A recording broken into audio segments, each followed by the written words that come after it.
Welcome back to Up Front and our discussion about whether guns should be allowed in college campus buildings.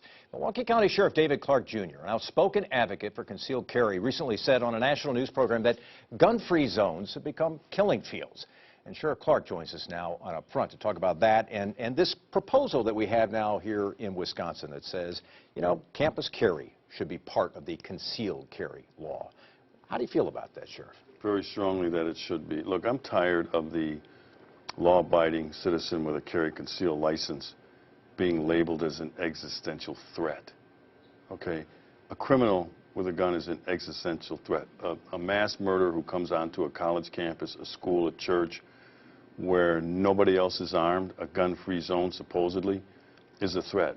These individuals don't come onto these scenes and look at that sign and go, oh, no guns here, I think I'll go someplace else. I think, there's no research yet to support this, I think these sites are chosen because these individuals know a long period of time will go on for them to commit mass carnage before someone with a gun shows up to stop them. You can see, though, that no evidence right now that supports that, but that's your belief as a law enforcement person. It's a trend right now, and so I'm sure there'll be some research done on that. But here's another thing. In that situation in Oregon, where the guy lined people up and one by one took them out, and I'm not asking anybody to, in that situation, to take control of the scene with their firearm, but they should be allowed to defend themselves. We're talking about a constitutional freedom here, and you shouldn't have to check that at the schoolroom door. Chief Reisling said one of her concerns is that on a college campus, you obviously have younger folks. Some of them may not be the most mature. Some of them, at times, may drink too much. That you have these different factors there that can make that a volatile situation if you have firearms present in a dorm, for instance, in a classroom, for instance. What do you say about that? Well, some of the law covers that, because if you're consuming too much alcohol, you can't be armed anyway. First of all, for freshmen and sophomores, 18, 19-year-olds, they're prohibited by law from owning a firearm. You have to be 21.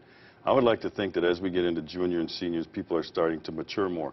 But we give a lot of constitutional freedoms to people who don't handle it responsibly and are immature, like voting.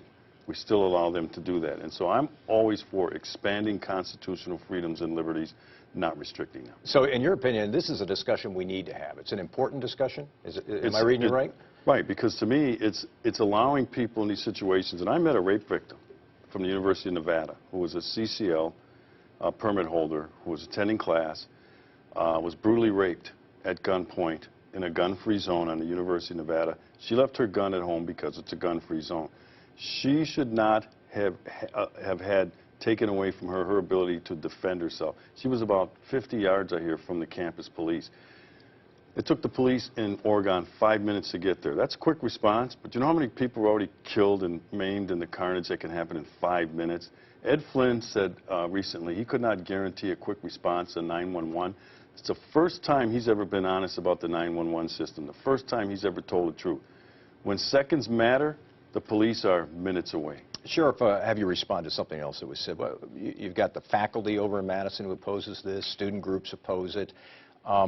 You've talked a lot about protecting the rights of the individual, but what about the other folks who don't seem to want this to happen on their college campuses? That's fine. Then they don't have to go armed. They don't have to carry a gun, okay? They cannot decide what constitutional freedoms other people can have. These are individual rights, Mike, and you know that. So if they don't want it, fine, but their thoughts on constitutional freedoms shouldn't then carry over to somebody else. I want to spend just a couple of minutes here. You've been in the news this week. You're never shy about saying what you think, and you were on Fox News recently, and you made a comment as part of a larger discussion, and you said, and I'm quoting now, "There is no police brutality in America. We ended that in the 60s. A few days have passed. Do you stand by that choice of words? Would you amend that choice of words? Not for 1 second. Matter of fact, I'll double down right here. Not as a practice, not as a custom, not as a culture, not as an institution. Is police brutality accepted in the United States anymore? We did get rid of that in the 60s. But does it happen? Professional. It's not accepted, but does it happen? We're talking about some individual cases of police misconduct. Fine. To me, and I looked it up, the definition of brutality, savage physical violence. That applies to groups like ISIS. That applies to what Planned Parenthood was doing, sucking fetuses out of the womb, cutting up body parts and selling them on the open market. That is savage physical violence. The police do not engage in that activity. What's happening here is that word is being used brutality. As police brutality is being used interchanged with police use of force. There are people from the Black Lives Matter movement who think that Mike Brown was police brutality. No, it wasn't. It was self-defense. They seem to think that all of these cases of police use of force that don't look good. Using force is ugly. It's never pretty. And they call them all police brutality. No, let's call this stuff what it is. We have individual cases of police misconduct, like the Walter Scott in South Carolina. That's as Shot in the ugly, back by a police as officer. ugly a thing as I have ever seen. No police officer condones that. But this group then takes that incident and paints and indicts this entire policing profession as being brutal. No, it does not exist. Not in the fashion that they're calling it. There's been a fair amount of discussion recently about what some of these videotaped incidents have meant for policing in America today. And some law enforcement people say they think there's a connection between higher crime rates in certain cities and what we've seen in terms of video. Do you share that opinion? Do you Yes. think there's a correlation? There is a correlation. That'll be shown as these things are studied. This has been a very destructive time in America.